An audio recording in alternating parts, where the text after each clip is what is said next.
the studios, I am with my colleagues, Mr. Julius Rubagumya, our Assistant Commissioner External Operations. He sits in Mombasa. I'm also with Mr. Asadu Kisitu Kigozi is our Assistant Commissioner Field Services. And I want to start by saying that as Uganda Revenue Authority, we condole and stand with Ugandans who have lost loved ones during this difficult period. There is no family or company or institution which has not been hurt by this pandemic, and we want to really condole with you, and that God may comfort you and your families. In this session, we shall speak specifically on the role of customs. Customs is a department in Uganda Revenue Authority which is charged with collecting taxes, imports, things which are imported from outside, and also deals with the exports for our exports which go outside our country, and also deals with the transit, goods which go through our country to other countries. So we'll focus more on about customs, especially in how they can in the national development agenda. And we also want to look at the focus areas that we are going to focus on this financial year 2021-2022. I want to take this opportunity to appreciate the staff of Uganda Revenue Authority, our esteemed taxpayers out there, and our partners, the ministries, departments, and agencies that have supported us, advising us, giving us ideas on how we can improve trade facilitation, improve revenue collection. Customs, as a department of Uganda Revenue Authority, deals with about is mandated to handle 4 objectives. The first one, which is very core for us, is trade facilitation.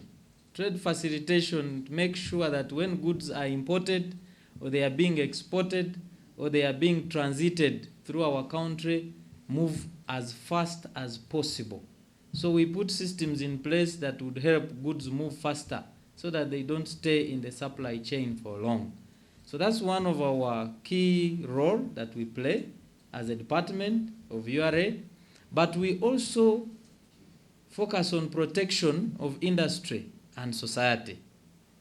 There are very many harmful goods which are not meant to come into the country.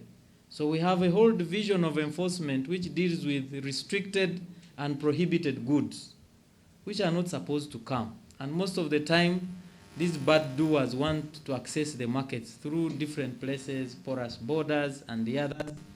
So we try to protect industry and society, making sure there are no counterfeits on the market, make sure the prohibited goods are not on the market, so that we protect our industries which are coming up, so that they are not competing with these products which have been smuggled into the country.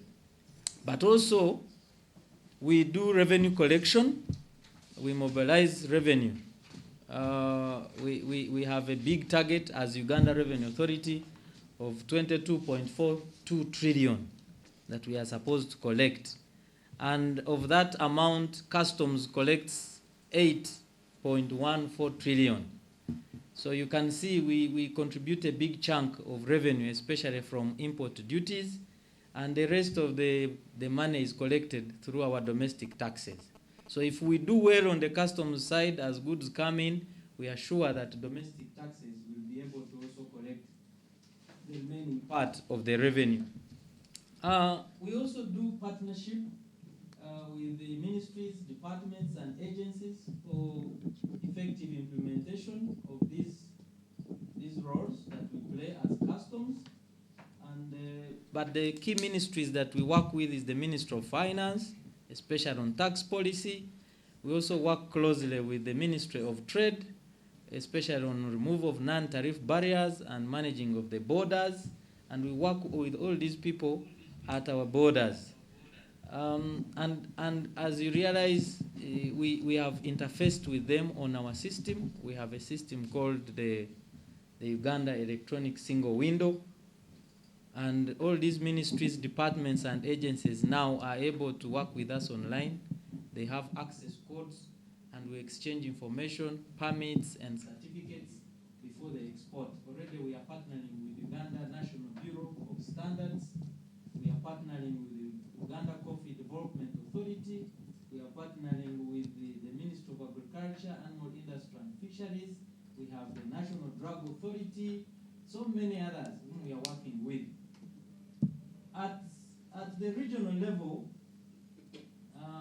if I bring in the regional perspective, yes, I have my Deputy Commissioner in charge of external operations, but Uganda is a member of the East African community of the regional trading bloc, and of recent we are also signatories to the African Continental Free Trade Area.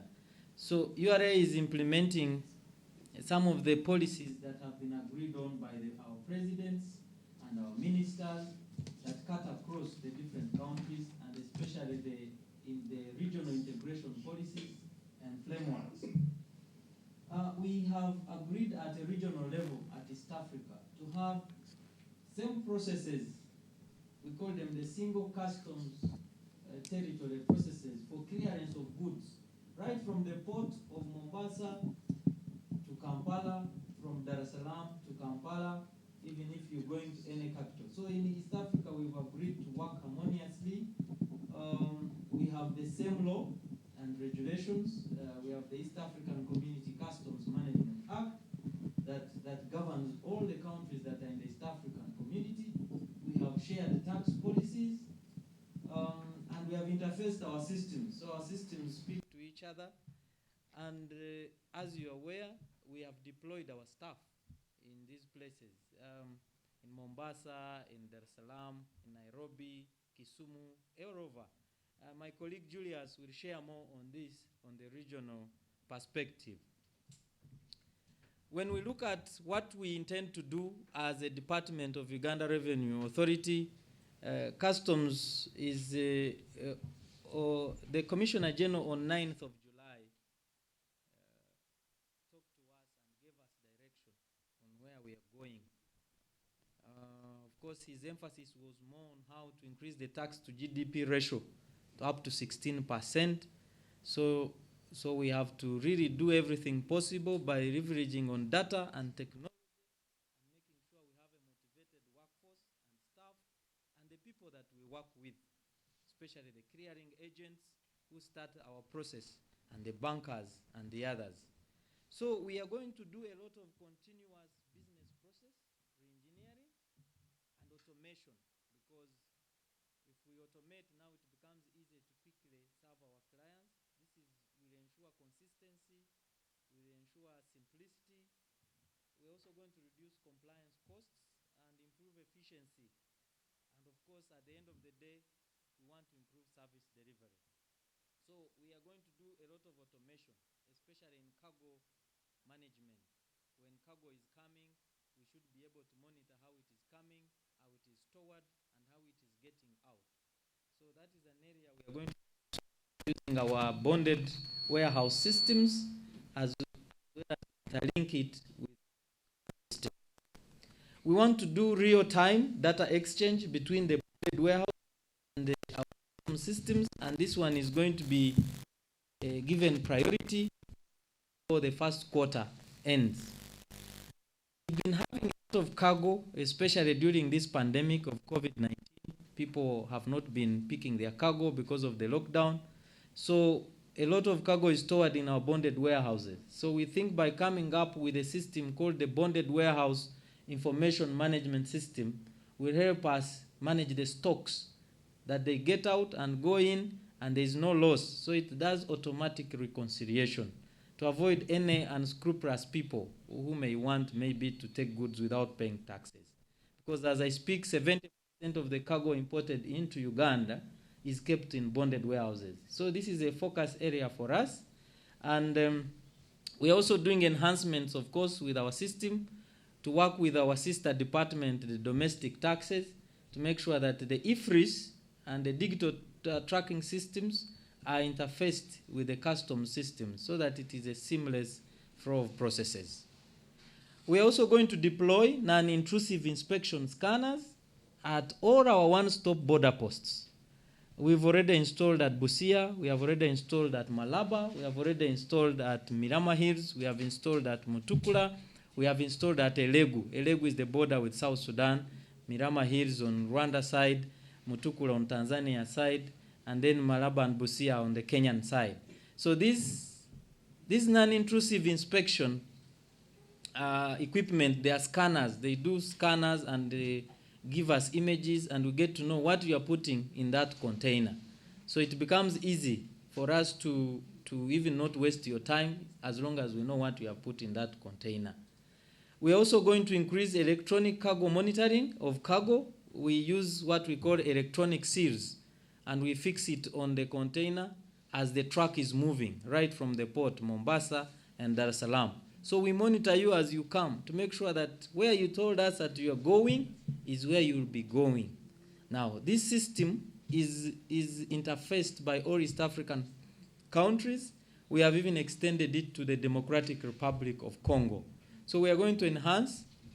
We are in talks with South Sudan to see how we can also extend it to South Sudan to avoid diversion when you are in transit. Mainly, our focus also this financial year is going to be on strengthening export promotion through enhanced facilitation of manufacturers. Government has really done well in promoting manufacturing through the import substitution policy, and we are seeing a lot of industries coming up in industrial parks, and in Mbale, in Kapeka, in Mbarara. There are parks being constructed almost everywhere, and a lot of manufacturing is going on. So we want to promote these exports, not only to the East African region, but beyond East Africa, so that even when we exhaust our natural markets, which are neighboring us, we should be able to promote and support them. So we will come with processes to facilitate export of our manufactured goods. We want to also increase the number of one-stop border posts from 5 to 9 for effective and coordinated border management. Now, one-stop border post means that when I have my goods, let's say coffee or tea or fish or milk, and I'm taking it to Kenya, I don't have to stop in Uganda for any checks. The government agencies are on the Kenyan side. So you just park once and you are handled once and you proceed and go. Unlike before, where you'd first stop on Ugandan side, then they finish the clearance process, then you go on the Kenyan side to be cleared. So we want to increase this one-stop border post from the current 5 to 9 by the end of this financial year. Already Katuna is constructed and finished. Goli is under construction.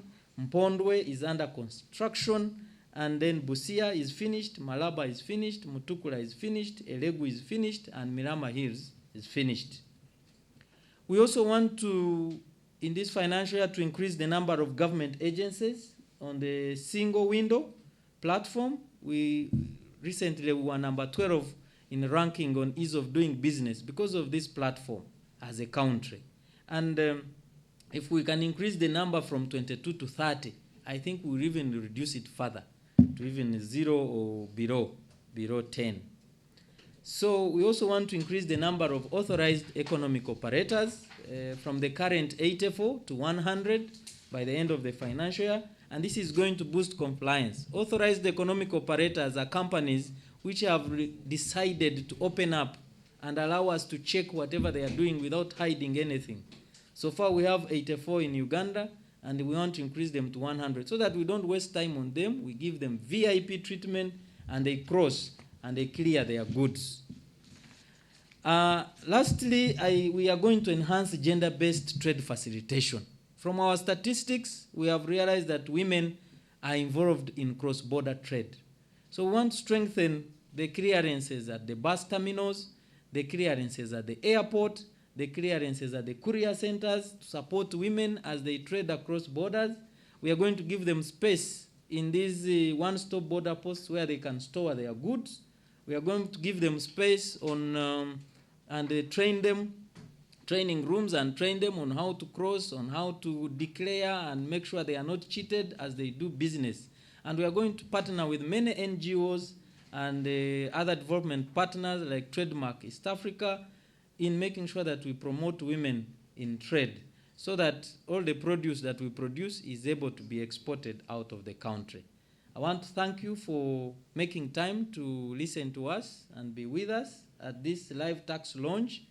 We expect a lot of questions from you, and we are ready to answer all those questions. And may God bless you as you support us and work with us this financial year. Thank you so much.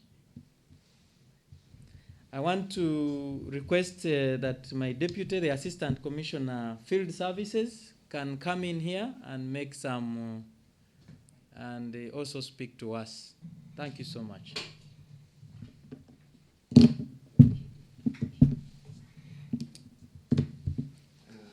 Thank you very much, Abel. Good morning, listeners, taxpayers, the URIS staff who are making this possible so that we reach out to the community and our taxpayers. Asadu Kisitu Kigozi is my name. I'm in charge of the field services of the Customs Department, and this covers the areas of revenue collection. The trade facilitation, which the Commissioner has talked about, falls in the docket. To simplify it, all the borders that bring in the goods into and outside the country are under my direct supervision to make sure that our cargo and people move across borders. And when it comes to the storage and management of goods in the country, the customs bonded warehouses, the Commissioner has mentioned, fall under my area. And that includes licensing them and supervising them to make sure that they deliver in the trade facilitation supply chain.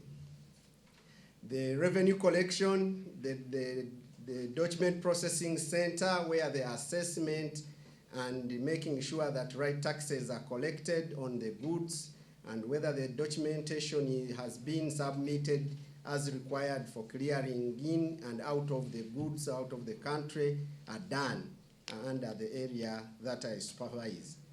In our operations, we interact with a number of agencies and the associations that make our work easy. Among them are Uganda National Bureau of Standards, National Drug Authority, and all those that are on the single window platform we interact with. The clearing agents who start our process are under my direct supervision because they interlink with the systems that I oversee to make sure that goods are cleared in time. As customs and field services in particular, we gear ourselves to make sure that goods are cleared within 72 hours of coming into the country. But many of the goods move even before that time, and our clearance time are below that, depending on the compliance of the client and the goods that are involved. You would take note that out of the 100%, if you take that measure of the goods that come into the country, we have a bigger number of over 70% going through the system, what we call the green channel, the blue channel, and the yellow channel. And the green means that you have been highlighted as a compliant person, or the goods that you are bringing in are of a nature that doesn't need extra check at that stage. And the blue channel, yes, your compliance levels and the kinds of goods you are trading in have been looked at and can be done at post-clearance audit. And then the yellow is where we are going to look at only the documents to ascertain their authenticity, and you may not need to go for cargo examination. We still have some goods that go for cargo examination, especially in our bonded warehouses and at arrival at the borders, and that constitutes about 30%. That percentage is still too high, and that's where we call upon our clients and the stakeholders in the clearance process. We want to bring this down through voluntary compliance by improving the documentation and how you submit your papers with us and how you organize your cargo, so that we can have a seamless flow of cargo within and without going out of the country. So that, because we know time is of essence to business, we need to facilitate this. And those which go for the cargo examination, that is verification as most people call it, we do it from the bonded warehouses at the points of entry, and in exceptional cases, we also give the facility to be done at owner's premises, depending on the compliance levels of the client. And that's where the authorized economic operator program comes in handy, because all those companies in that category can have the privilege to decide where their cargo is examined. So as a drive for this financial year, we are focusing on revamping the processes in the bonded warehouses. These are the stores where cargo is kept before taxes are paid. We want to revamp the processes so that even the importer can in real time be able to know what is happening to their cargo. My office clears a lot of applications, transfer of ownership. We want to verify at owner's premises. Once these systems are improved and re-engineered, we expect you to be doing all this online. Some of these are already online, but to certain groups of people who can access because they have the rights. But we wanted to make it as open as possible such that you, our taxpayers, can have this facility, and in any real time you can know what is happening to your goods in a particular store or bond that you have chosen. So it is a mandate that we have taken on in order to facilitate trade. But we can't do this without you. You are our major partner in this. Your compliance, your submission of correct documents will make our work very easy, and also welcome all your suggestions and support to make this better. Because at the end of the day, when we reduce the cost of doing business, then the turnaround time for business will improve, and at the end of it all, we shall be able to collect in the national treasury the money that is required to develop our country. We are here to listen to you and get your feedback. Those that will not be able to be answered on air, we have online platforms where your questions are posted, and you have competent technical people who will be able to give you feedback on what you would have asked. Once again, I want to thank you for choosing to tune in to our program, to listen to the taxman at this time when many people would be looking for what to put on the table, but you chose to be with us. We don't take that for granted, and we shall be reaching out to you more in these kinds of fora, given the COVID-19 pandemic, where we are not having so many face-to-face interactions. And very soon, even our bus, Tunajenga Uganda bus, will be on the road, and we shall be able to reach out and pick all your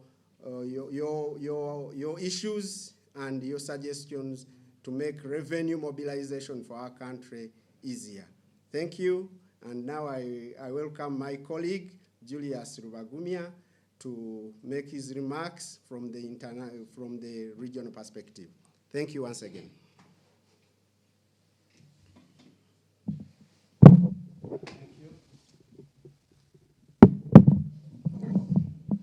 Thank you, Commissioner. Thank you, Haji. Allow me to join my colleagues in sending our greetings to all our viewers globally and our officers who have made it possible for us to have this live tax launch.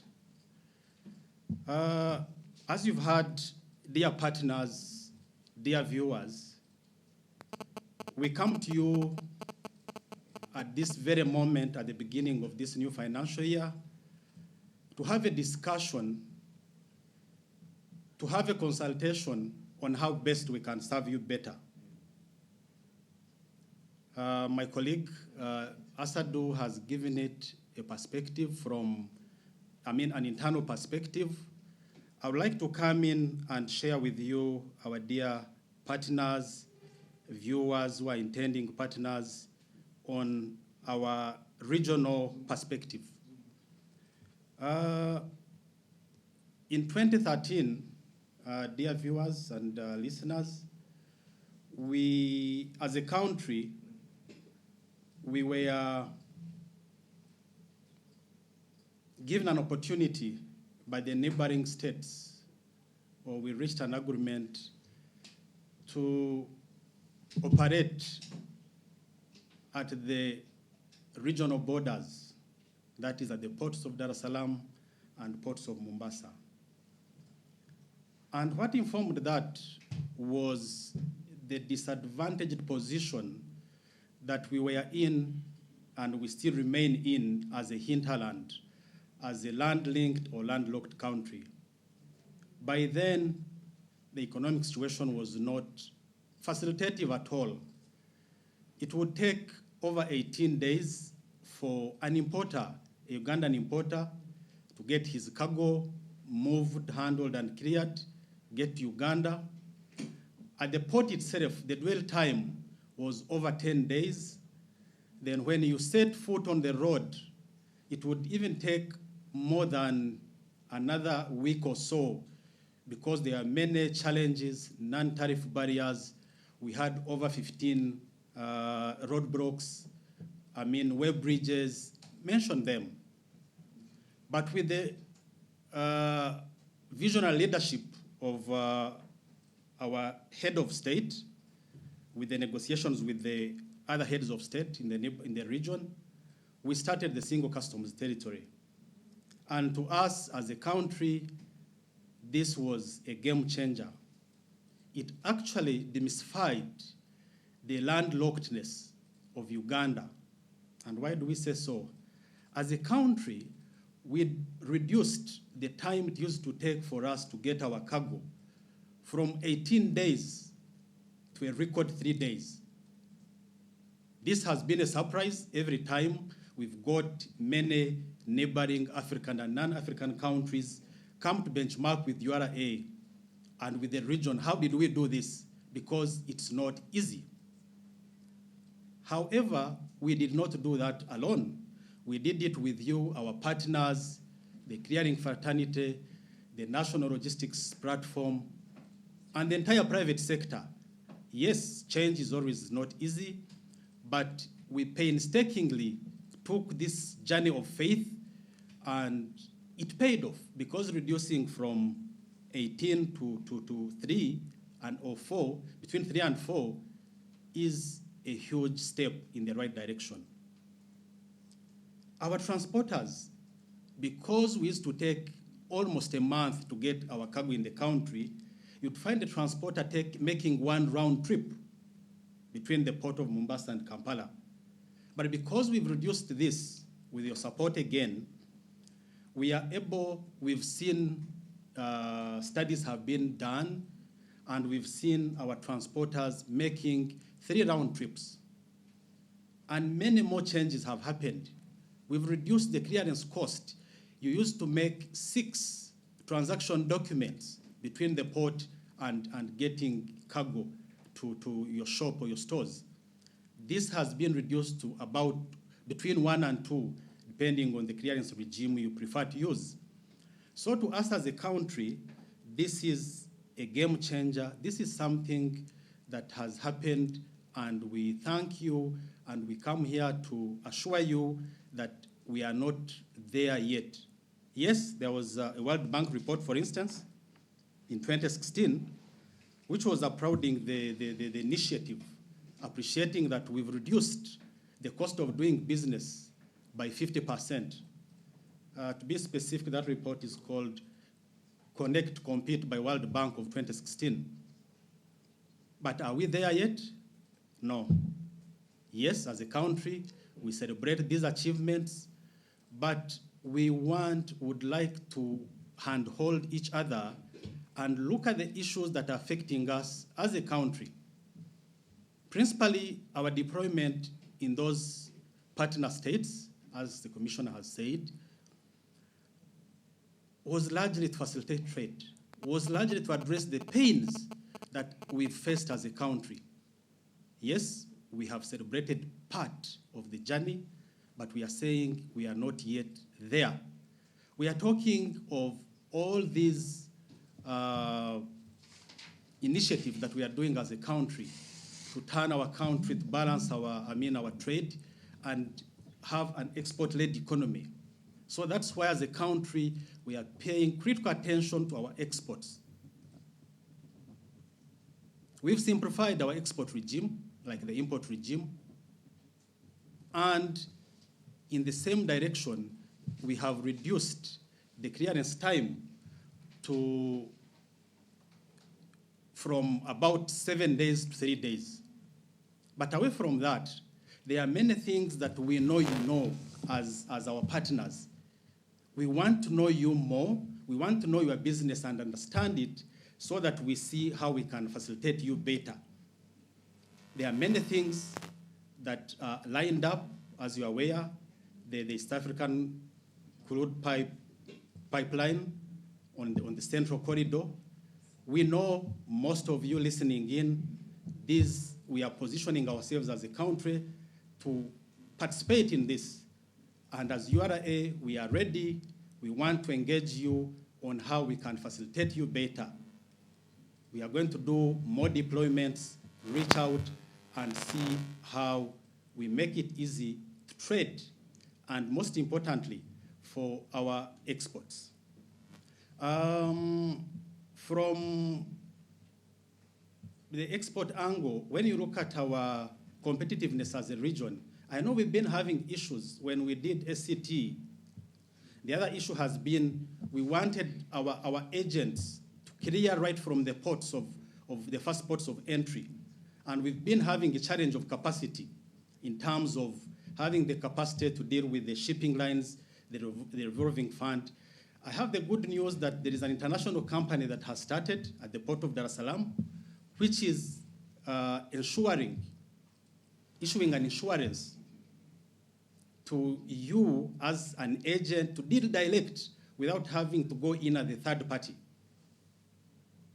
That's one that we can discuss and guide and negotiate and see how best we can serve you.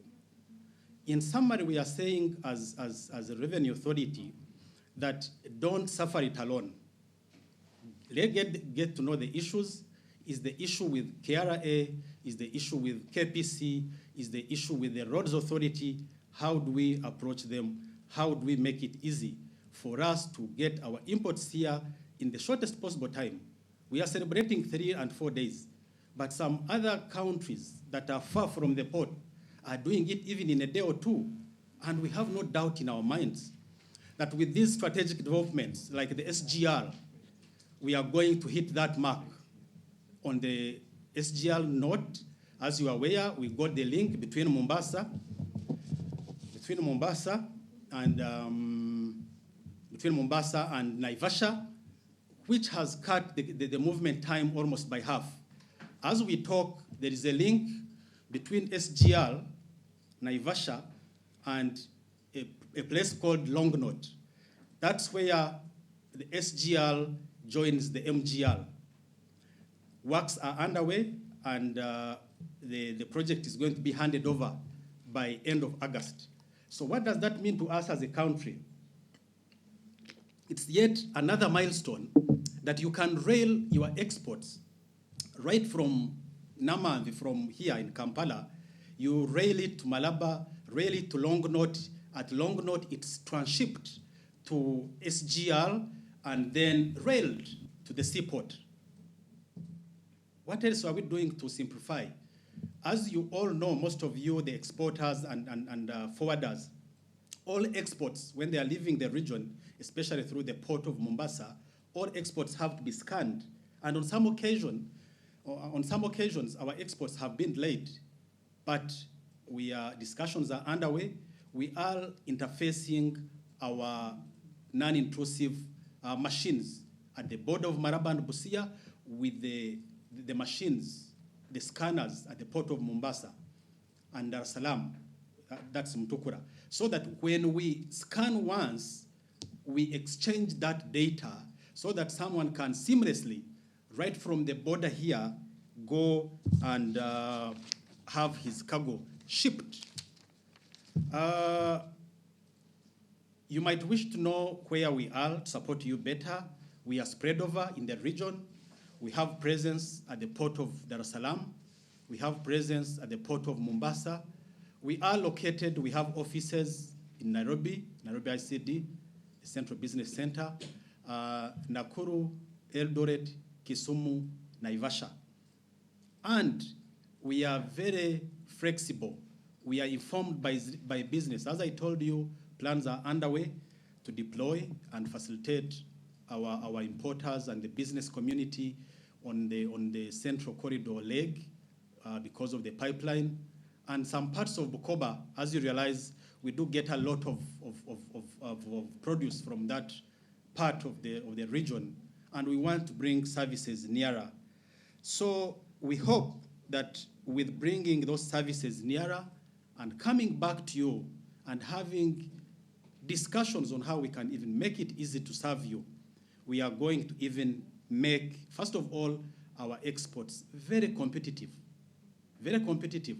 And we don't want to stop at a point where, as an institution, our management of exports stops at when the container or the truck crosses our Ugandan border. No, we are working out ways and means of seeing these exports through the region, but up to the destination market. What stops us from interfacing our system with our big importers of coffee so that they can get this pre-arrival information, the certificates, these clearances, so that by the time this coffee gets to China, this coffee gets to Germany, they already have the documents, and if there are any inquiries to make, they are made when our coffee is still on the high seas. That, we believe, again, with discussing with you and getting to know how better we can do it, we think will make our exports more competitive. We are in discussion with the Uganda Coffee Development Authority, among other bodies, to see how to grow that huge national export. Our tea, most of you listeners and viewers know that our tea is auctioned at the port of Mombasa. And this is the discussion we would like to come back to you because you know it better. This is your industry. This used to happen when we had not re-engineered our processes, when the infrastructure in terms of road network and everything had not been made to this level. Now, with these developments in the region, as Uganda, are we still comfortable sending our tea to be auctioned at the port of Mombasa? Oh yes, the auction can still take place. But do you need to take all the trucks of tea and offload them in trans-go-downs in Mombasa for 3 weeks waiting for the auction process to take place? Or, as a country, we can strategically have a discussion and say, yes, this auction can still take place here, but with efficiencies where you can get our export from Kampala to Mombasa in a day or two. We can have the stores and warehouses here. Samples are taken there for testing. After the selling, and we employ our youth, we employ our people. So those are the discussions that we are looking at the regional level. We are also in strictly and seriously with a lot of commitment and again with your support to look at how we are going to protect our infant industries. If you take note of the industries in the region, they are more grown with a lot of respect. And if we don't manage them and scrutinize, there could be abuses of the certificates of all the preferential treatment regime. So that's another area where we cannot work together. We are going to be knocking at your doors as the private sector, as UMA, as our forwarders. Are we creating a fair ground, a level playground? So I think with those, we hope and continue to appreciate your support. And with what we've covered so far, it's very clear in our mind that we know where we are going as a country. What we've registered is a testimony that when we focus as a country, talk of the African Continental Free Trade Area, the market is huge. What kind of support do you need from URA, from us? We are deployed in some of those areas. Is it advocacy? Is it consultancy? Look, for instance, I was looking at some data. There is an annual demand of citrus peels, not fruits, peels. There is an annual demand of citrus peels. Citrus, talk of tangerines, oranges, lime, mention them, of $1 billion. Is this something that everyone knows? Is it something that we can offer as consultancy and then come back as a country? We become very intentional and say, we are going to sit and have a discussion. We have all the peels from the fruit factory. We have all, the other surprising one is watermelon, an annual demand of $8 million US. Watermelons are rotting on the roads. So those are the deep strategic discussions we intend to have with you. We engage our mother ministries and see how, as a country, we can transform and get economically to a level where we would wish to be. I talked about the SGR and MGR and repairs are being done. As I conclude, another key factor, it's been also proved or studied that the fuel, the diesel for locomotive, contributes 50% of the cost. So that's again another issue that we are picking up with our partners, our investors, our mother ministries, to see that in total we make we offer that advice and make our exports competitive and our imports come in cheaply. With those remarks, we thank you for tuning in, for sparing time and being part of this discussion where, as a country, we are coming together and say, look, let's handhold each other and move in the same direction and make the situation, the economic situation in the country, better than it is now. I thank you and God's blessings. Thank you. Thank you, Julius. Thank you, Haji Asadu, for your insights into our focus now.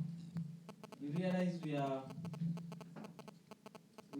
really want to appreciate. The Assistant Commissioner Field Services has assured you that he's going to clear all your cargo as long as it comes in within 72 hours, and we are committed to doing this, and the bonded warehouse is going to be streamlined. We are going to automate that area, and we make sure cargo flows very fast.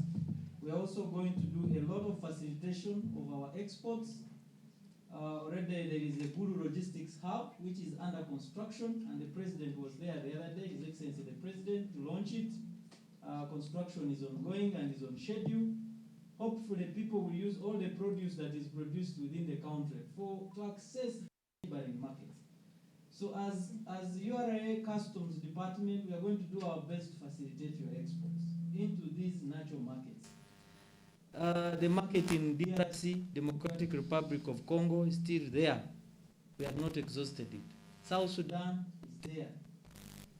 You know, our milk the other day, we are in surplus. They were refusing it in Kenya, and the president had to intervene. Now we can access the Kenyan market. Can we even go and think beyond the markets? So we should not look at being a landlocked country as a barrier. Our neighboring countries have opened up for us and allowed us to penetrate these markets. And we are here to give you all the information you need and facilitate you where you're stuck so that you are able to access these markets.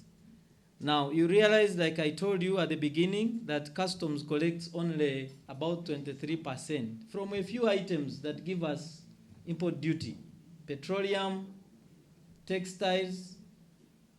You people have a lot of used vehicles. We are getting a lot of used vehicles, but I want to assure you there is a restriction.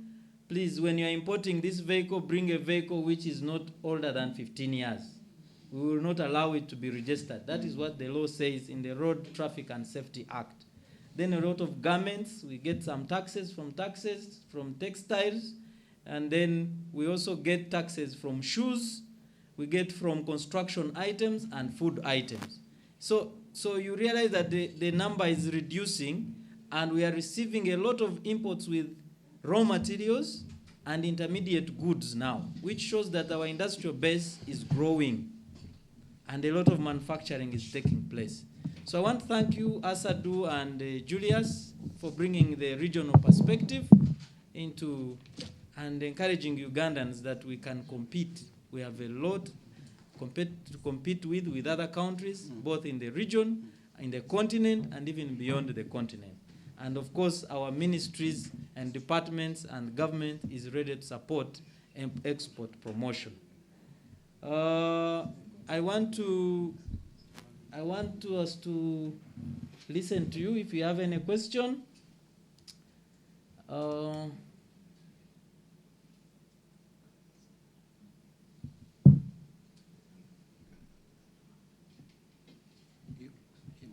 Okay, thank you so much. We've got a question. I am not, first of all, I want to clarify. My name is Abel Kagumire. I am not a Commissioner General. I am a commissioner in charge of customs. Customs is a department in URA. Our Commissioner General is our dear Mr. John Musinguzi Rujochi. Our focus area today in our discussion is mainly on customs-related issues. That's why he has not been able to be with us this morning. So the question is saying, thank you for granting the country this opportunity. My question is how best URA staff prepared to making sure the set targets are met amidst this pandemic without stifling economic growth and development. Now, of course, the way I can answer this is that the pandemic is everywhere. There's no country in the world which has not been affected by the pandemic. And you realize that as a country, we are trying to do our best to make sure that we stay afloat. There is nowhere where our dear president has ever mentioned in his directives, ever since the pandemic started in Uganda, that cargo should stop flowing. That one has been very clear. Cargo must flow. Whether COVID is hitting us, whether anything is happening, cargo must flow because that's what sustains the economy.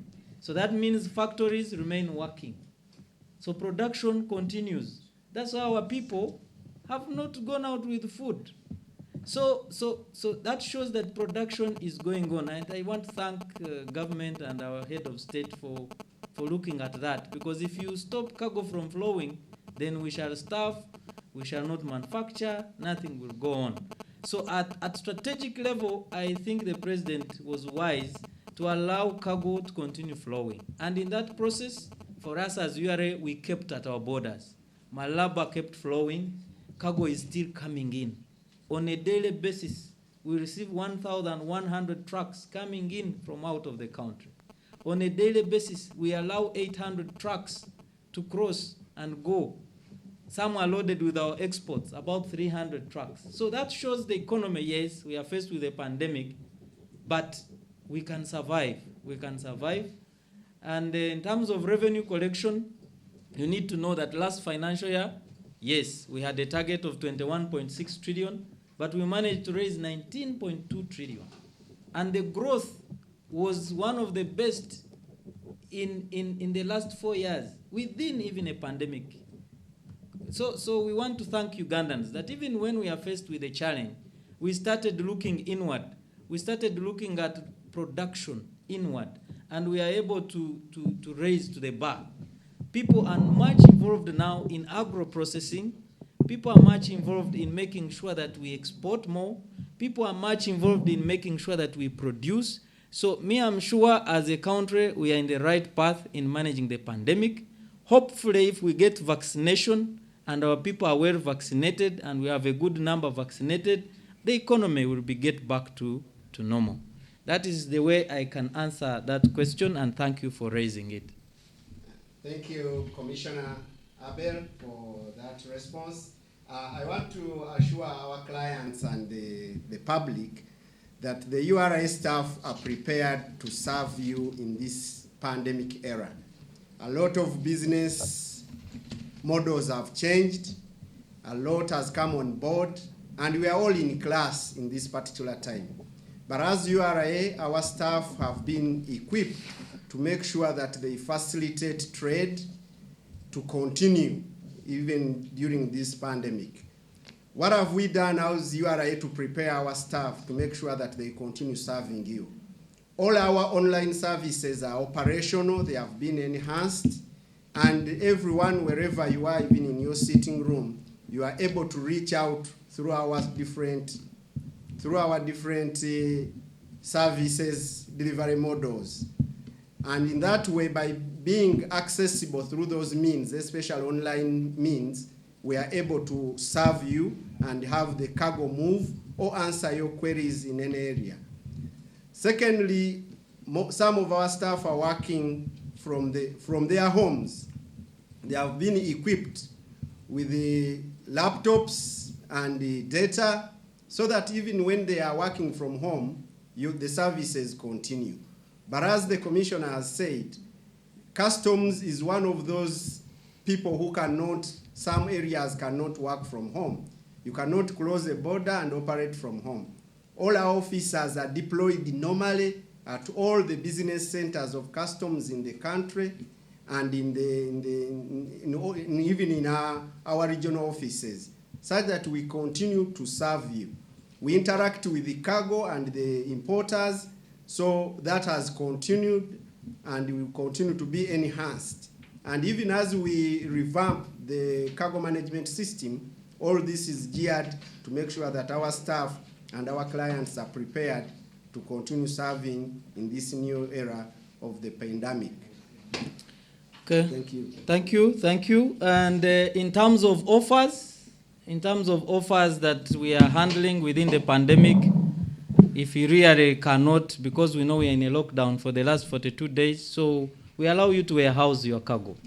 You warehouse your cargo, and if you want to get it out to take it to your individual bonded warehouse, please feel free to request. We shall allow you. We have also managed to get permits for the people we work with, especially the clearing agents whom we work with closely to make sure they make declarations, especially online. But if you want to do physical verification, then we allow you to come in the bonded warehouses and do physical verification. For those who are stuck with payments, on the discretion of the commissioner, sometimes we have been allowing installment payment just because of the lockdown, and you are not able to pay all the full taxes so that you are able to break even. But of course, after the lockdown, this facility will be suspended. But there are a lot we are doing to make sure we facilitate our traders to continue afloat in business. Let me ask Julius to add on to that question. Thank you, Commissioner. Thank you, Haji.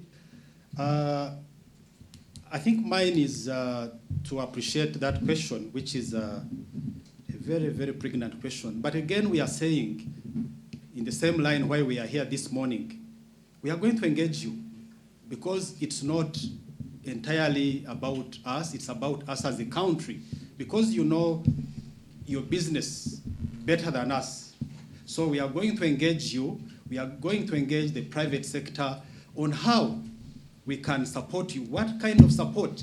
Because we are very mindful that we cannot get 20 liters of milk from a cow, that we need to make this cow comfortable. How are we feeding it? How are we doing everything possible?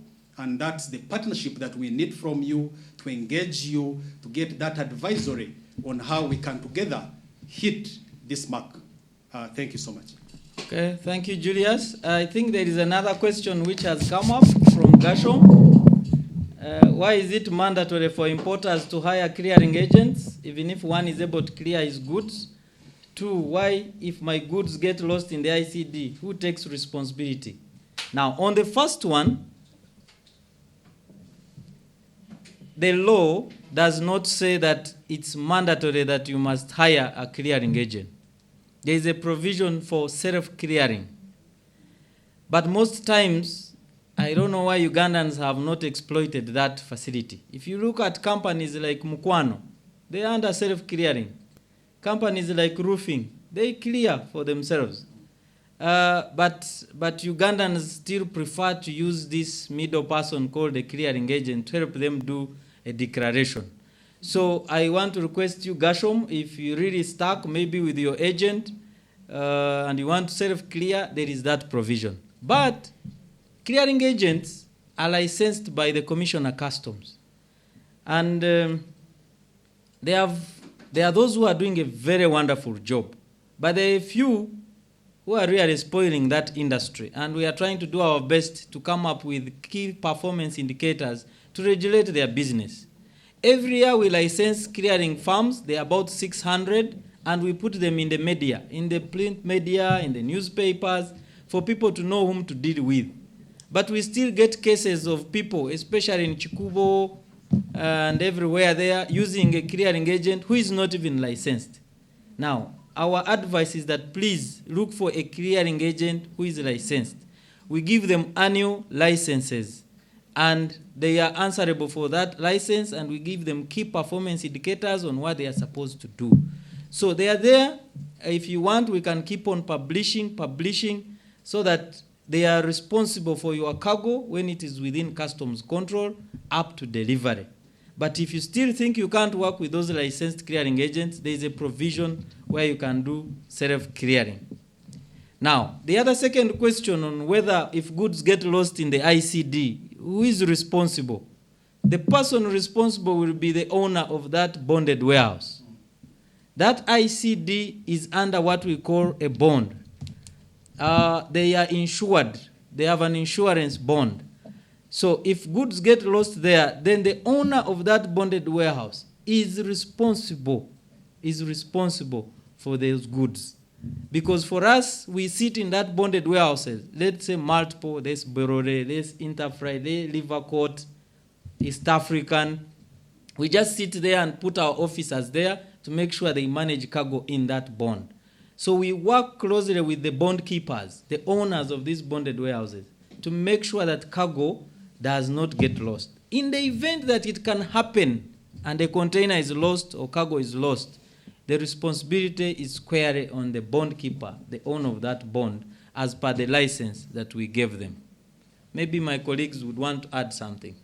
Thank you, Abel, for that. Maybe what to add on when the cargo gets lost.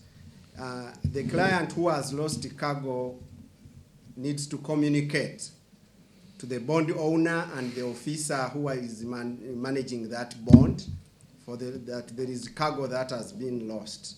And then the process will be triggered on how the compensation for that cargo can be done. There is a clear due process which is followed for you to recover your cargo. Because these are the custodians. The bond keeper, the bond owner is the custodian. And when you brought in your cargo, he received it, he gave you something to show that he has your cargo. Therefore, once the cargo is identified as lost, then we trigger the compensation process, which after you have made a formal notification to the owner and the customs for us to be able to refund that cargo as per the license the bond owner was given. Thank you. My colleague, Julius, wants to add something.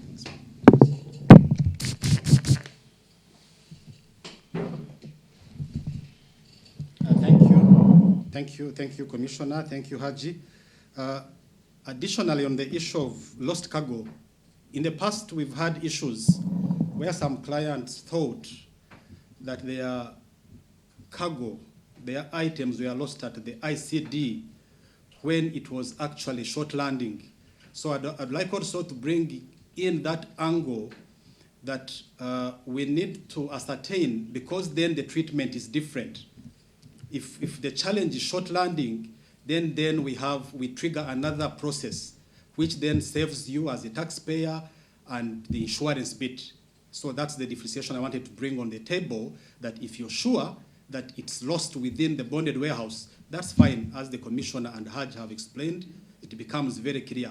But if it's a short landing, then we also come in to advise and support you on how we can manage that, because it usually happens. Thank you. Thank you. Okay, thank you so much, colleagues. Dora Buyinza is also asking a question. Is it possible to do business in Uganda and flourish with these higher taxes of URA? Why do you tax us as if we are not Ugandans? Why do foreign investors get free platforms for taxation and Ugandans are taxed highly? Can a Ugandan who has been highly taxed compete in business with a foreign investor who enjoys tax holiday? I'm seeking for your clarity. I'm not against your taxation process. Thank you so much, Dola, for your question. Well, I don't think there is a country in the world which does not depend on taxes. In fact, if there is a time we need more taxes, it is now. Like I told you, as a country, we have a target, for example, now of 44.7 trillion. Now, 44.7 trillion, Uganda Revenue Authority can only collect about 22.42 trillion. That is almost half of the amount. So the 50% has to be borrowed by government for us to survive as Ugandans, for us to do infrastructure development and do everything. So you can see we are not yet there.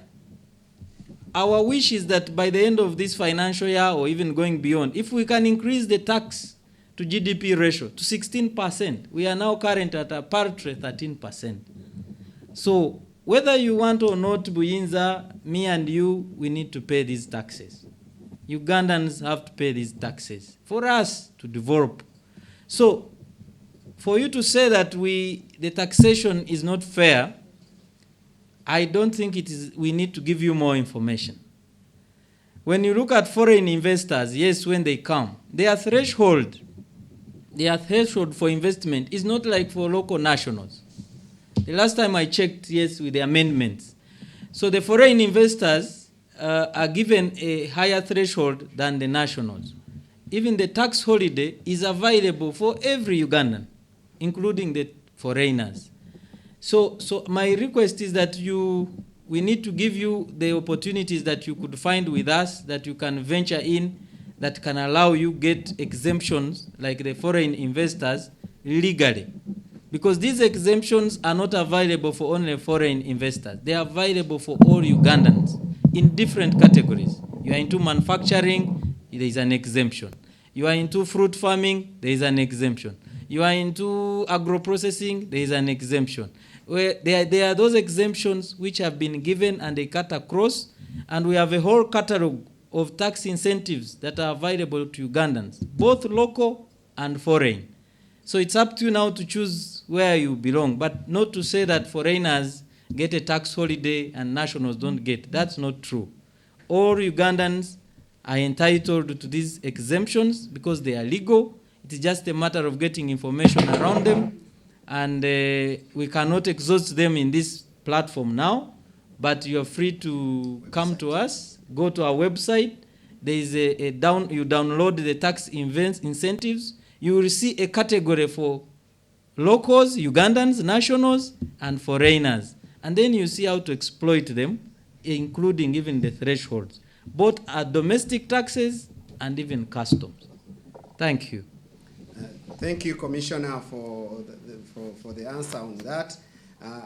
Briefly to add on what Buyinza raised, is that when you see the import taxes, international taxes on goods that are coming in from outside Uganda, out of the 100 which come in, we only collect taxes on 22.5% import taxes, meaning that the majority of the goods that come into Uganda are not paying taxes because, one, they are raw materials that are going to be used to revamp or to service our industries.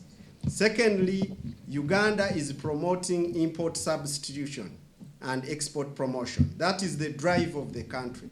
We want to make sure that we are self-reliant in producing the goods that we consume here and have access to export so that we come out of the perennial dependence on relying on foreign goods. So with that drive, government policy is geared at enhancing import substitution and export promotion. So the goods where you'll find taxation are the goods, that's where you see we are producing here.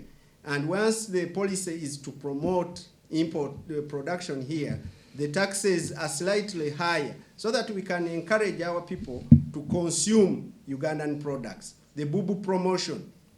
When you go to a supermarket, you should choose honey from Uganda rather than the honey coming from out. Because by doing that, you are promoting your own country, you are supporting that person who is harvesting honey in Arua, in Hoima, wherever, all over the country. So the taxes are in line with the government policy of where we want to be as Ugandans. Because remember, the more factories and industries we have in Uganda, the ripple effect even becomes bigger in terms of employment, in terms of infrastructure development, in terms of absorption of other resources that service those industries. I'll go straight to the second question, another question from Rita Nasozi about joining authorized economic operators. Authorized economic operators is a program, is an international program in the business world, where people who are compliant in the business supply chain are given an environment that simplifies their movement in terms of crossing international borders and clearance of their cargo. Yes, there are a number of multiple requirements that are needed for one to fulfill to be able to join this program. Because of the intention of this program, it means that a person to join should be compliant in all customs, in all laws and regulations of that country. So because you want to say this person is going to be facilitated on the regional, national, regional, and international fora. You don't want to send someone who is going to disappoint when he goes on in the international or in the region, because when you are there, you are not as yourself, but as Uganda. Therefore, the requirements are quite many, but they are not insurmountable. You can be able to fulfill them, and it all lies on compliance. We use your systems, the systems you have in place, we polish them, we guide you on what to improve on, then you come on board. Our target this financial year is to have 100. We have 84 currently in all different sectors, but we expect to add another 14 or even more because the willingness is there. So I will request that if you have any challenge that is stopping you from joining this very good program, you come to us. We shall be able to guide you, and what you think they are limiting requirements, you'll find you're already doing them, only that you may not be aware that that's what is required to polish on so that you join this program, which is a trade facilitation program for you to be able to be competitive in the international supply chain. Thank you. Thank you, Haji. And just a small addition on that is that we have already at a bilateral level and the strategic level signed a mutual recognition agreement so that our authorized economic operators can be recognized in China. So we've signed with the United Republic of China, and they've agreed to recognize our authorized economic operator. We are into negotiations to sign with India at a regional level. South Africa has also applied to recognize our authorized economic operators. Already the ones we have are recognized at regional level. So I'm happy Nasozi and those who want to join, we will try to make sure our office has lessened the encumbrances that you go through and do our best to make sure we clear you very fast. Because the requirements are international requirements, like Asadu has said, recognized by the World Customs Organization under the safe framework of standards. So we cannot lower the standards, otherwise you would not be fit to be a VIP. A VIP is that you need to be open to us, and we are also open to you, and we work in a mutual understanding. Thank you. There is another question which has come in. Exportation is the way out, but there are too many corrupt officials hindering that process. How are you going to help curb that, because Uganda has potential to grow if we encourage exportation of our products? Thank you so much, JK, for your question. When you say corrupt officials, I wanted to tell you that our core values is patriotism, integrity, and professionalism. Now, when I speak about integrity, we don't stop at only talking about the name, the word integrity. We live it. We live it because it's in our DNA as a revenue authority. So for us, when you say corrupt officials, then you are like saying something still needs to be done in that area. And I want to assure you, the management and the staff of URA are committed to live the life of integrity. As a department, if you look at how we work in a coordinated manner, we want to provide you with quality service with integrity. So it is embedded in everything we do. Now, the only thing I can say, if you really know that we still have those rotten apples amongst us, we have a whistleblowers policy where you can report them. We have, I can give you my number as a commissioner, unless if you are saying me as a commissioner, I'm also into the game, but you can report to me. Even the Commissioner General is open. All members of senior management are open. We have a whole division that is in charge of staff compliance, headed by an assistant commissioner. He's called Mr. James Abola.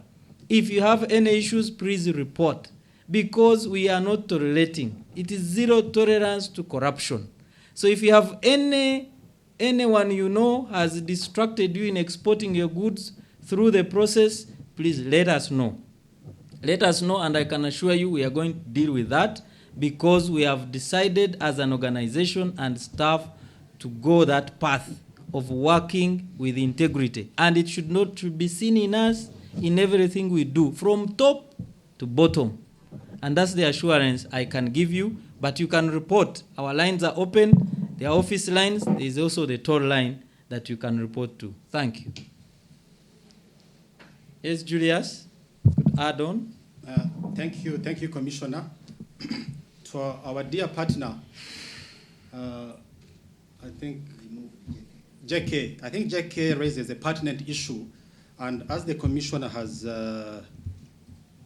responded, we commit to walk that journey with you, and it's already good enough that you're pointing it out. As he said, this is information that can be shared. But again, what we are trying to do, studies have shown that sometimes bribery or corruption doesn't come just in itself. It's sometimes a product of something, because of bureaucracy, because of poor supervision, because of manual processes. So we are trying as an institution to automate our systems. We are trying to come up with matrices of our processes and procedures to see that they are watertight. We are trying to ensure that we reduce on the discretionary powers, so that from the system point of view, we've done what should support our clients. But over and above that, again, we come back to you. What do you think needs to be done? Because we are trying to do a lot. So it's something that we continue to do. It is a journey that we are still working and listening in on how we can do it better. Thank you, Commissioner. Thank you, Julius. I think Haji wants to add something, yes? Thank you, Commissioner. I just want to go to the next question by Agarwal. That we are getting alerts. It's good that clients get alerts when taxes are paid to URA. The client does receive a message to acknowledge the amounts received by URA. The client wants to go a step further, that if customs has queried the entry after tax payment, that if there is any query that is going to the client via the agent, the client should be able to know. We are doing systems enhancements on a number of areas. This is an area which I see is very important. You need to know to be able to monitor your entry from time to time once it has been lodged with the customs. And we are going to see through our enhancements whether that alert will be able to come to the importer themselves, so that they can be able to see at what stage, what kind of query customs has raised on an IM4. IM4 is the entry that is clearing goods for home consumption, so that you can know if I'm querying that your value you have declared, let's say, is lower than expected, or is lower than what is the documents are showing, you and the agent and the importer, you want to be able to see, so that we reduce on the time between you and us and through the agent. That is an area we are going to look at and enhance, given the system enhancements we are having. We have a whole section which deals with customs systems and procedures, and they are online. They are picking up these issues. we should be able to get back to you on that possibility so that you can monitor your entry as it is being cleared out of customs in real time. Thank you. Yeah, thank you, Haji. I really wanted to add that this enhancement, I thought actually was working. I'm surprised that Mr. Agrar, you are not in touch with your clearing agent, because we enhanced it at domestic taxes and we even brought it at customs. Maybe the challenge we've been having, like Haji has said, they are clearing agents whom you have trusted even with your password. So when you trust your clearing agent with a password, definitely the alert will go to the clearing agent. But where you have retained your password that you got when you are registering for a TIN, the alert should be able to come to you. Like you see domestic taxes sending you alerts. But if you trust your password with the clearing agent, then the alerts will be strictly going to the clearing agent. And if the agent refuses to share with you, then that would be a challenge. So my view is that keep logging in, use your password because it is yours. The clearing agents have their passwords so that you're able to get these alerts and monitor what your clearing agent is doing. But if there are issues still, like Haji has said, we are going to check the system and see why it is not working well so that you're able to receive these alerts. Yes, Julius, you could add on. Thank you. Thank you, Commissioner. Thank you, Haji. Our viewers and listeners, on the issue of alerts, again at the regional level, yes, I know the question was on queries at the document processing center. We also intending, and we are requesting you, we want to be giving you alerts. If you have a shipment, you are expecting a shipment from China, from Dubai, we want to be giving you alerts as the vessel docks and starts discharging. We want to be giving you alerts to know when does your free storage period start at the port and when does it expire. We intend to give you alerts on when is it considered, when is your cargo considered abandoned. We can have that interaction. We'll come back to you, but the pain that we are facing as we try to implement that, when we go into your TIN database, the details that are there are very different. You call someone to say, yes, we are calling you from URA Mombasa, there is this consignment which Kenya is about auction, we want to see how we can assist. Someone is some farmer from Chiriandongo who has nothing to do with that cargo. So would like to have right data so that then we can be of help and support to you. Thank you. Thank you, Julius. I think we have tried to answer all the questions that have come through. And want to continue to thank you for your support, and want to thank you for your feedback. And where you have issues that you want us to address, please let us know. We are here to serve. That's why we are in these offices at this right time. So we request that you reach out to us.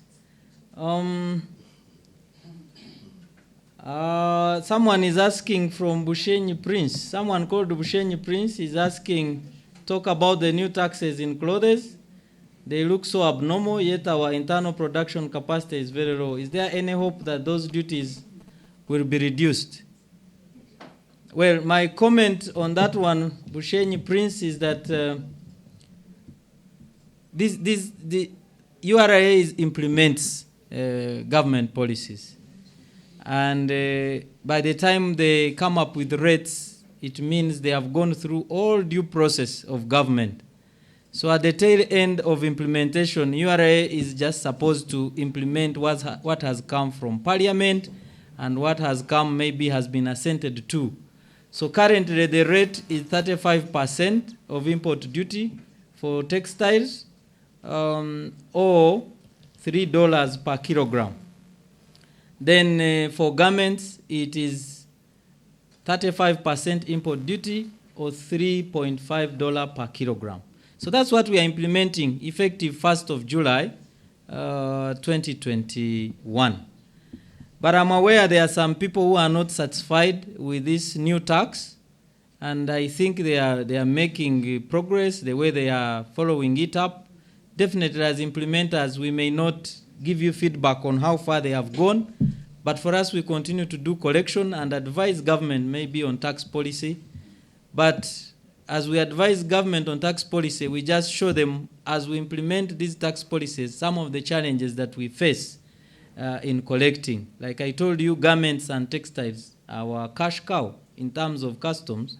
So if we see the revenues coming in, we say, yes, the policy is working. If the revenues are not coming in, then we advise government and say, this policy which we came up with, the revenues are not coming in. And then they go back to the drawing board and discuss with the stakeholders and government, and then advise us as an implementing authority. So I cannot tell you that they are going to reduce or do this. As far as I know, we are still implementing the new tax rates, and I request you to oblige and pay so that we collect these due taxes. Thank you. Thank you, Commissioner. Maybe to add briefly on that issue, I want our colleague Bushen Prince to understand the direction of the country, that we are targeting import substitution and export promotion. Yes, the capacity may not be there now, but we want to grow that capacity. So it is also imperative for the people who are in these industries to document their activities. Because once you have the documentation as far as the business is concerned, then you are able to make an argument for your case. Because from that background of research and statistics, then the government is able to come up with the policies that are geared to promote both the import substitution and export promotion, but also maintain and facilitate businesses that are in that industry. Because at the end of the day, what is produced here is expected to end up in the market. You people who are in the retail, the wholesale business, should be the consumers. So once the research and statistics come out very clearly on what you're doing, what government is doing, then they inform policy. And that is the direction that we are taking, that we are not deaf to what your observations are. We keep taking the records and statistics, and as the Commissioner said, as we implement and find these issues, then we give feedback to government so that policies can be refined, so that every Ugandan can be able to have a source of income that is facilitated by government. Thank you. Thank you, Haji. And there is one which I think I should read to the end from Innocent Sukuku. The session is really interactive and educative. I appreciate. We would love to see more engagements of such type in all the URA departments. This will enlighten the taxman and makes tax collection work quite easier. I thank you. I want to assure you, Innocent, and those listening to us and those seeing us or viewing, that our focus is tax education. Yes. My colleague has already talked about a URA bus. It is even going to reach those areas where you thought a taxman would not reach. Our focus is tax education, to make sure that as you pay tax, you are sure of what you're paying. You don't go through intermediaries. Even when intermediaries come to you, they should not cheat you or do anything, because you're sure we have told you what is expected. And we are going to continue these programs. Today it is customs. The next time it will be domestic taxes. It will be legal department, it will be tax investigations, it will be internal audit. All the departments will be able to do this, because that is at strategic level our focus area, to educate the public and our dear taxpayers so that they enjoy paying taxes. You enjoy paying taxes, and you know that these taxes can work. That is, I want to appreciate Innocent for that, and we are sure you will continue to do that. This is to Julius. I think, Julius, you could handle a question from Rita Nasozi. It's about, you seem to have deployed staff within the region, but we still have a problem with those various staffs being insufficient. Oh, for example, I have a client who canceled some orders from Kenya, Nairobi, to be specific, but we had already lodged in IM4s last year in November. We have submitted ticket for cancellation of these entries, and customs advised that they should visit the supplier in Nairobi to confirm cancellation of the orders. for the iron force to be cancelled. This has taken ages. We are now 8 months. This has never happened. Please, Julius, help. It looks to be operational, but try to answer. Thank you. Thank you, Rita. Rita, thank you for sharing this pain. When I look at it and you say it has taken 8 months, that's not our practice and our standard. We might not get all the details online here. Rita, I'll give you my official line to pick this specifically, or my email address. But as you are aware, I don't want to speculate. I need to get the facts of the matter because I'm not in the know of the full details. But cancelling a paid entry, it follows a process, and as you said, the one of visiting the supplier is one of them, not the only one. And I would want to suspect that maybe the lockdowns that we've been in and out could be partly the reason we've delayed you, but again, we take responsibility, and it's something I'm going to follow through and get back to you. How I wish you can even get me your details on how I can get back to you immediately. But that's not our practice. It's one of those outliers, and we regret that experience. Yes, yes, you can reach me directly on Rubagumya at ura.go.ug. I'll pick it up immediately. Thank you for that feedback. Because the reason we deployed there is to make it easy for our business people not to get such feedback. But we receive it in good faith, and we are very grateful. Thank you. Thank you. Thank you. Thank you, Julius. I think we have finished this. And thank you so much. These are the questions that came through, and we are trying to wait for more questions. If they could be there, we still have some time so that we are able to respond to all of them. I hope we are trying to satisfy you, because we don't get feedback whether we are satisfying you on the way we respond. But that's the best way we can do this. But you can reach us. My email is akagumire@ura.go.ug. And my number, which is always there, 0772 142 353, in case of any queries that we may not have answered. I think Haji will also give you his contacts.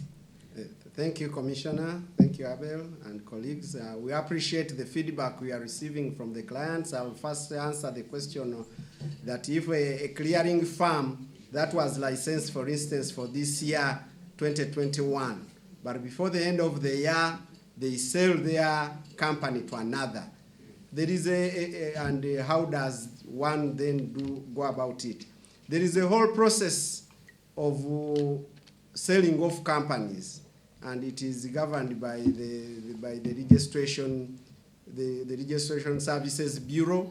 There is a process which you undertake in that area, changing of ownership, changing of directors, and if you want to change names, there is also a fully fledged procedure that you follow. And once the register of companies confirms that this company has been sold off, directors have been, the new directors have come in, then you go into the process of changing your name, which is also a legal process, which is known. So that is the procedure you need to pursue in case you purchased a company which you licensed, but now you want to change name. You follow that procedure as provided by the Registration Act. The other issue I wanted to mention as the questions were coming in, that as customs, given the pandemic we are going through, there are certain incentives that we have given the clients. We are also not deaf to what is going on, and as the Commissioner, I just wanted to highlight, as the Commissioner mentioned, that we are giving you leeway to warehouse your goods as you organize yourselves. And in this period, I will also want to emphasize, because I saw some people were sending concerns, that we are auctioning the goods. In this period, we are not auctioning goods. But as a process, we take record of what we have in the bond, how long it has stayed there, what time did it come in, when does the expiry period is for certain goods do expire. Yes, we may be in a lockdown, but a commodity that has a shelf life doesn't know lockdown. So we need to take stock of what is in the bonds, and that's what we are doing. And we shall be communicating to the owners of this cargo. So I want to assure you that Customs URA is not auctioning your goods in this period when people are in a lockdown. I received those concerns, and we want to facilitate you once the lockdown is up, is lifted, so that you can be able to access your goods and clear them out. Thank you. Yeah. Julius, I think there is something for you on the SCT program. Thank you. I would like also to read this from Adilu Daniel. Daniel, we are humbled to receive your kind comments, and I'd like to read it. Our clearance time has reduced by 85% because trucks make around 8 trips per month. So may God bless the person who initiated the SCT program. Thank you. We thank you, as we said right from the beginning. May God bless you, because it was a transition that we took as a country, and with your support, we've registered those few milestones. But we again very optimistic that there is a lot of ground we can gain and cover together if we sit and strategically utilize these regional strategic initiatives. Thank you. Okay. Thank you so much. There's another one from Emmanuel. Thanks for the presentation, but move fast to interlink the scanners to avoid switching offs. Thank you so much. Like I've told you, that is our key focus area. It is our key focus area this financial year. The scanning business is not very old. It is about 4 years, so we are still bringing in more equipment. The other day, the Commissioner General was into talks with the government of China in provision of new scanners, which we are going to install at our new borders, which we are having. I agree with you, there should be linkage so that there is no delay at the border, not even any minute. So what we have done, we have enhanced the process now. There is no way a truck, we used to have a challenge to do with the UPS at one of the stations, especially Busia. That one has been sorted. Even the equipment which they are bringing of scanners has inbuilt uninterrupted power supply. So there will be no delay at all in case the scanner goes off.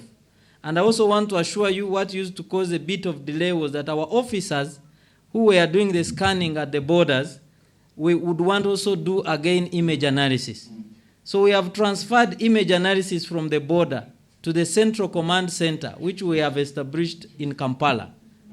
So now the truck will just go in and an image is taken, but the image analysis and everything will be done centrally at the headquarters. So the truck will continue and pass through and move. So keep giving us feedback on how scanners are working. That is the way to go. And it is going to ease the way we have been delayed at the borders, open the truck, remove the seal, count the goods, when actually just taking an image would be enough to tell us what is in that container and you proceed. Thank you so much for your question. Okay. I think we are good to go. If there are any more questions, let them come. We are ready for them. We still have some time. We wanted to close at around midday, hopefully, in case questions are there. But we continue to thank you for your time. Let me ask Haji to add on something. Thank you, Abel, and our listeners and viewers. Just to link in to what the Commissioner has said on the scanners. You know, non-intrusive inspection. Non-intrusive inspection is part of the examination of cargo, And as customs, we value turnaround time. We know that a person wants to reach their destination, want to reach the market yesterday.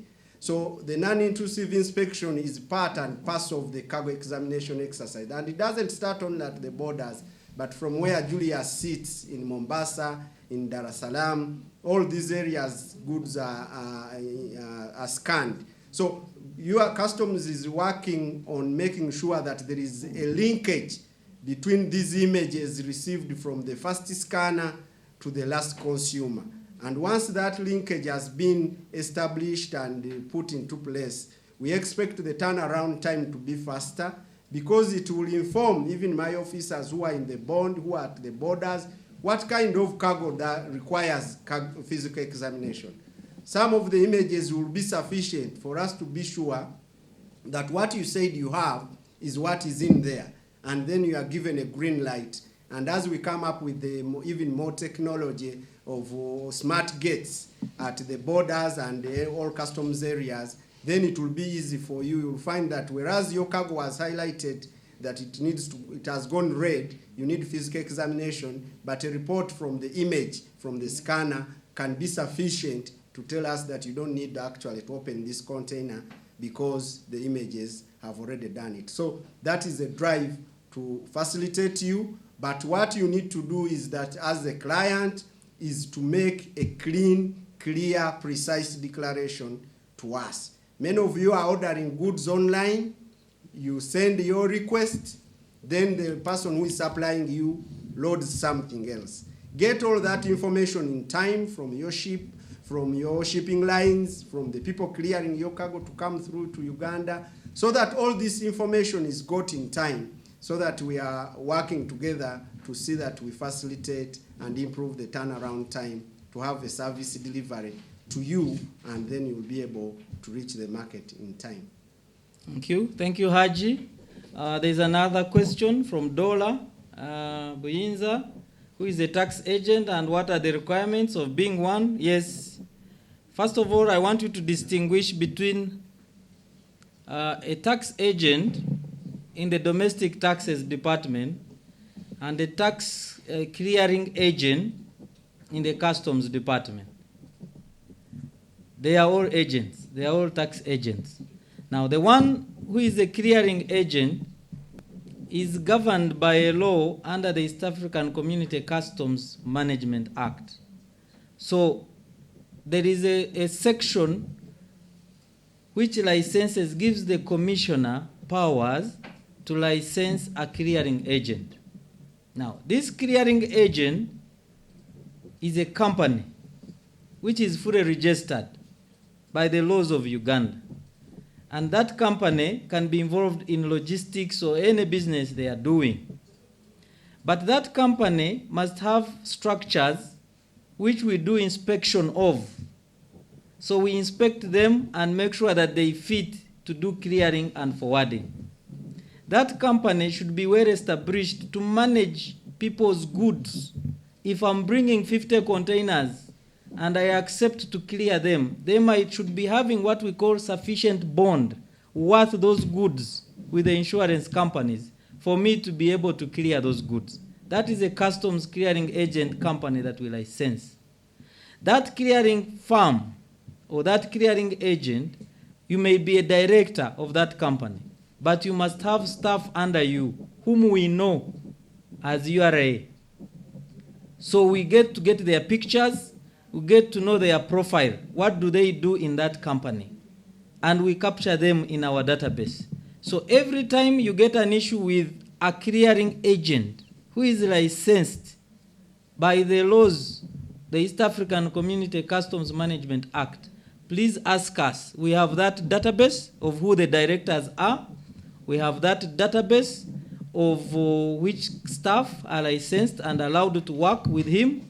We have that database of how much money he has put with the insurance companies to be able to guarantee your goods when they are being cleared within and out of customs.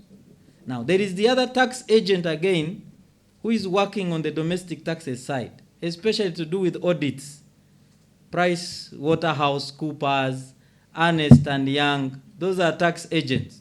Now, those ones are licensed under the domestic tax laws.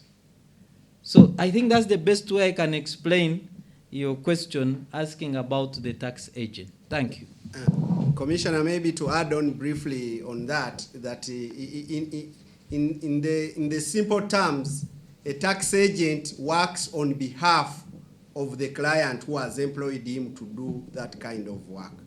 If you are in importation, if you are an importer, that agent works on your behalf to do the procedures and clearances through customs. If you have hired the tax agent to make sure that your returns are submitted to URA under the domestic taxes, that person is working on your behalf to file your returns, to handle your tax matters on your behalf. So in other words, it is you, depending on the business where you are, who employs this person to act on your behalf.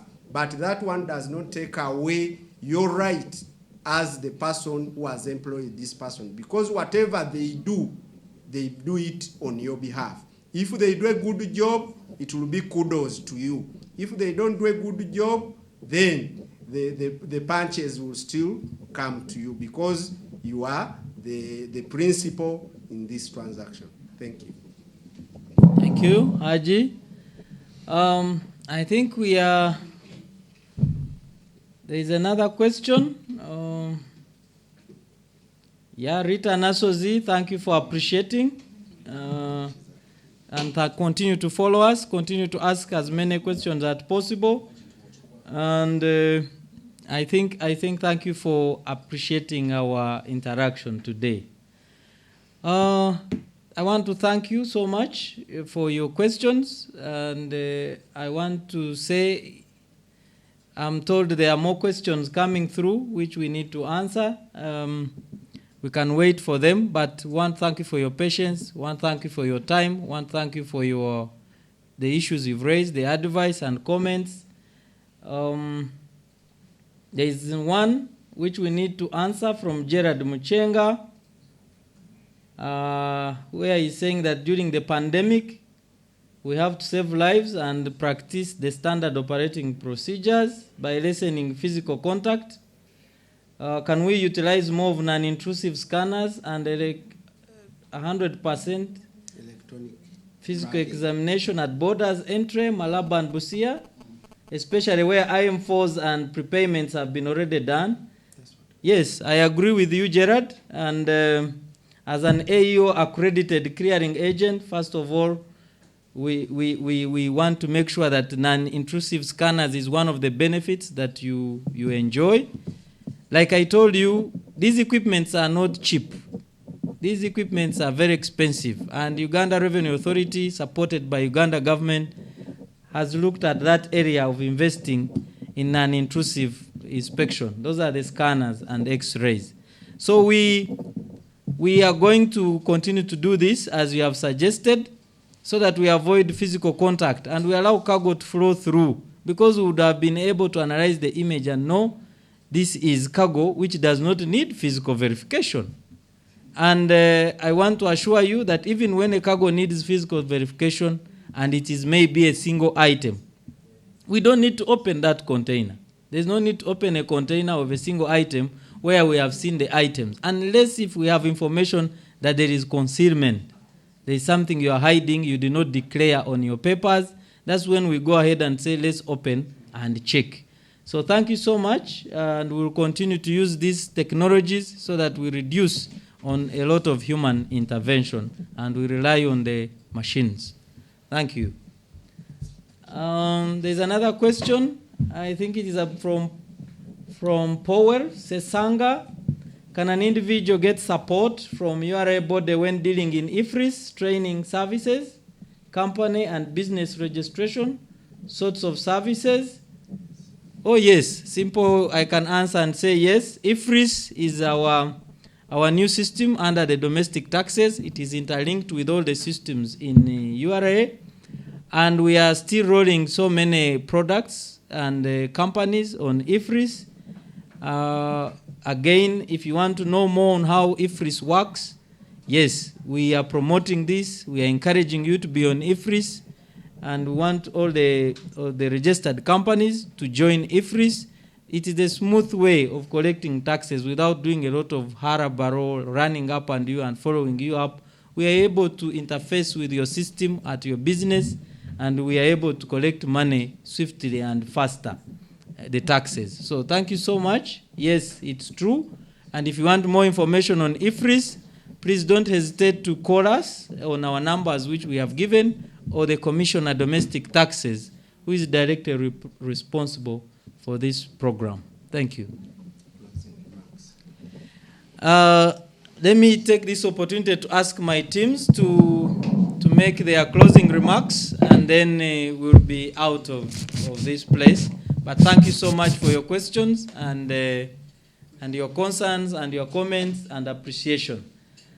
Oh, there is another one which has come when we are about to close from Wainamani.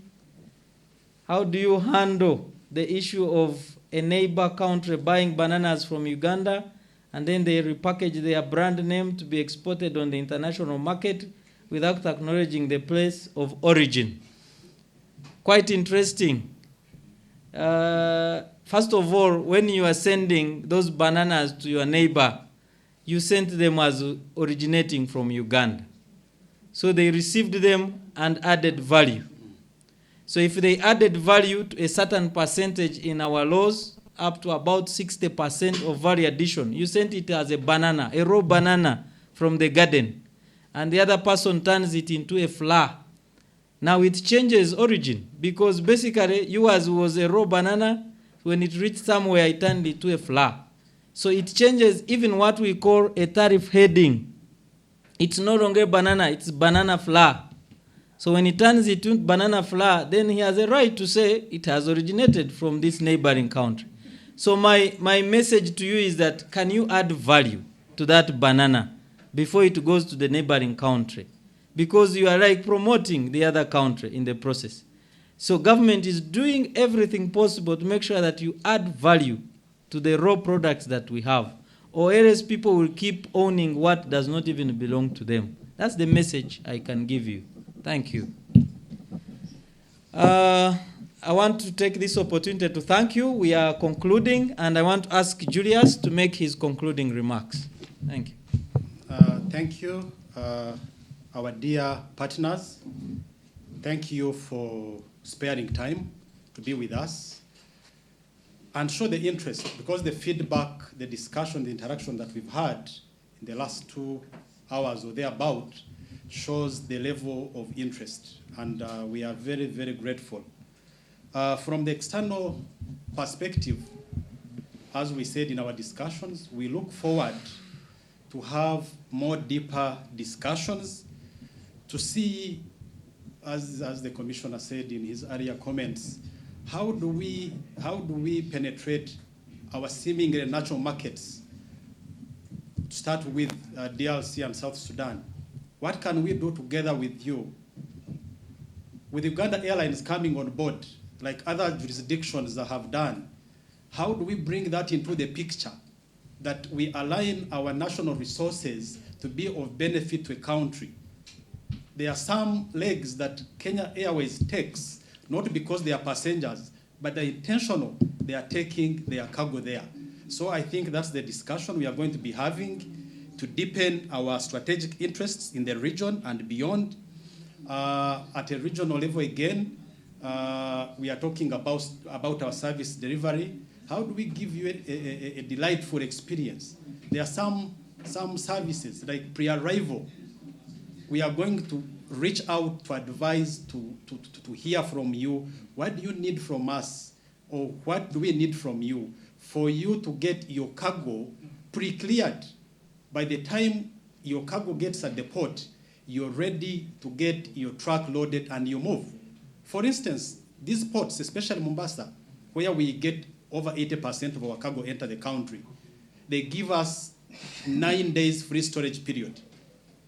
And as a country, we think, yes, they might not sound many, but should we take the 9 days to clear? Maybe no. So that's where we are going to be coming back to you to encourage pre-clearance, to see what kind of support do you need so that we don't pay storage charges at the port. You get your cargo released within that allocated time. We're also looking at an alternative leg using the Central Corridor, especially our exports. Some of you who may recall in the late 80s, I'm told and I've read that almost over 80% of our coffee used to use the Central Corridor going through the port of Dar es Salaam. And the big question and the strategic question is, what happened? Is it something we need to rethink and look at to avoid putting our eggs in one basket? Yes, discussions are on. Our appreciation to National Logistics Platform and Uganda Railways, who have been arranging some discussions, and we're engaging Tanzania Revenue Authority to open up that leg so that we have that choice, that competition. Then there's also another advantage of multimodal transport. Some of these we are going to be coming back in detail. We have from the Central Corridor, you have Dar es Salaam, Mwanza, Port Bell. From the Northern Corridor, you have Mombasa, Naivasha, or Mombasa, Kisumu, then by water to either Port Bell or Jinja or Bukasa Port, which is almost done. So from where we sit as an institution, as a country, we think there is a lot that is happening in the region, and we need to be prepared and take advantage to make the lives of our citizens better. Finally, I'd like also to comment on we need to, again as a country, it cannot be done by URA or by private sector alone. Again, if I can refer, I continue referring the port of Mombasa because it handles over 80, call it 85% of our cargo, both imports and exports. If we are giving you 85%, then I think we need a deeper discussion. And our discussion is going to negotiate terms that are trade favorable.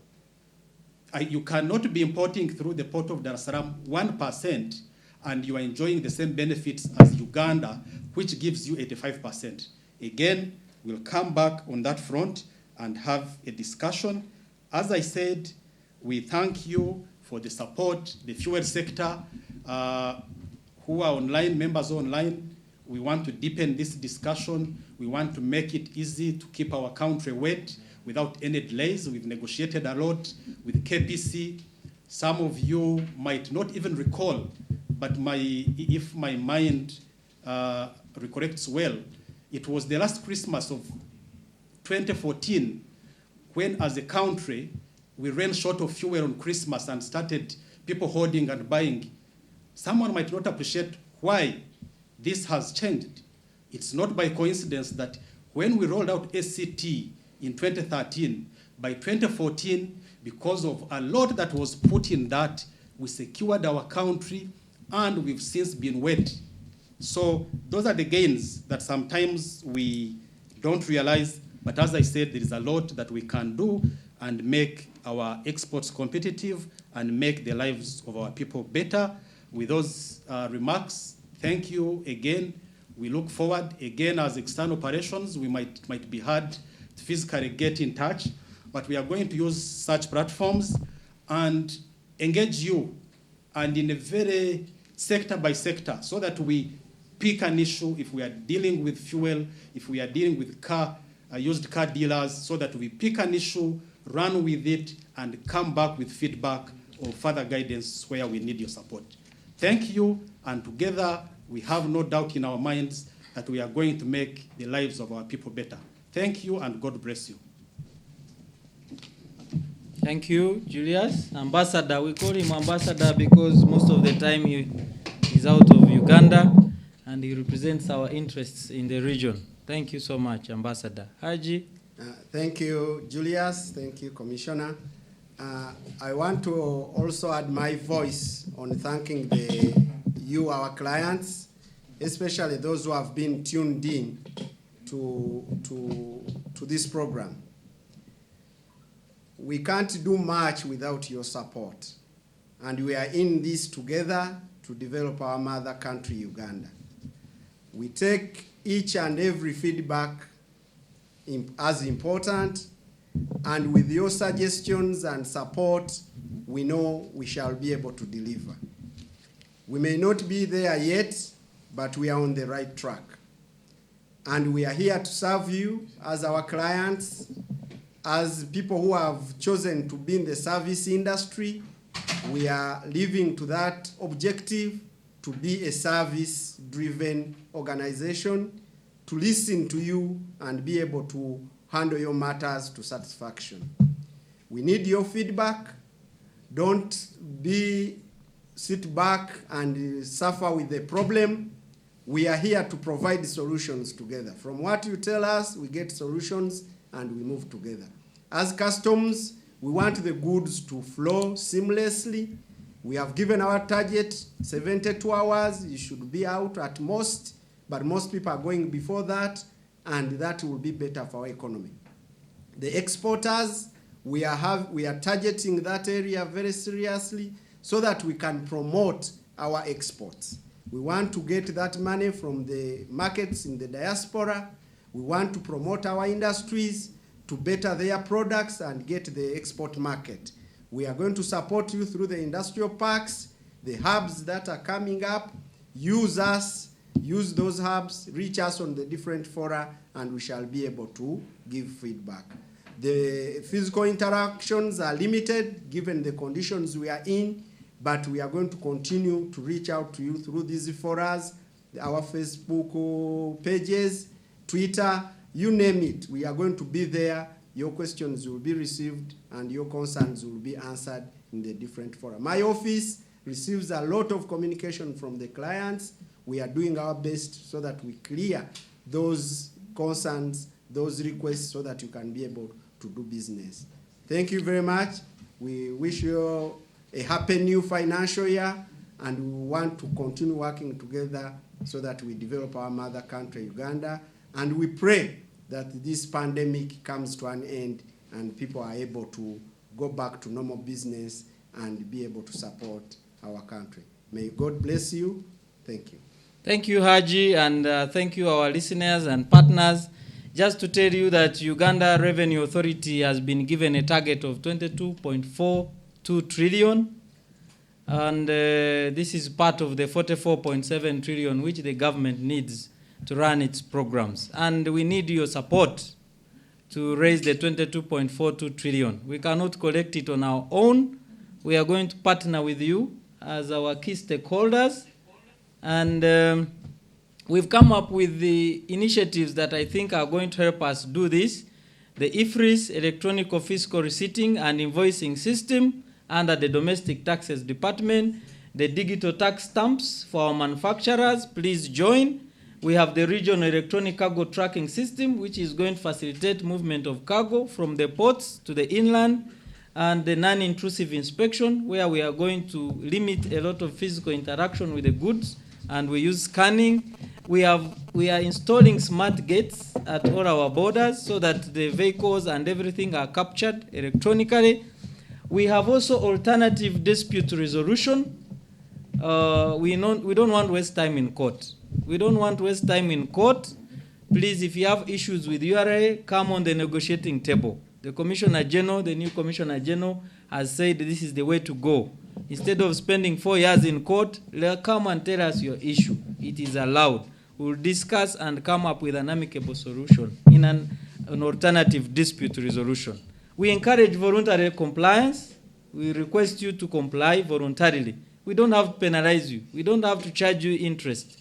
As long as you come and report yourself and tell us that you've not been doing it right in filing your returns and paying right taxes, we shall forgive you, and we just collect what should be collected. So voluntary compliance is another area you can exploit. In terms of tax education, you can see us. We are live on URA TV, and we are able to reach you in the comfort of your homes, your businesses, and wherever you are. We'll try to continue to use these platforms, even in this pandemic, so that we reach you and explain our programs and also get feedback from you. Like we said, we have a URA bus now to Jenge, Uganda.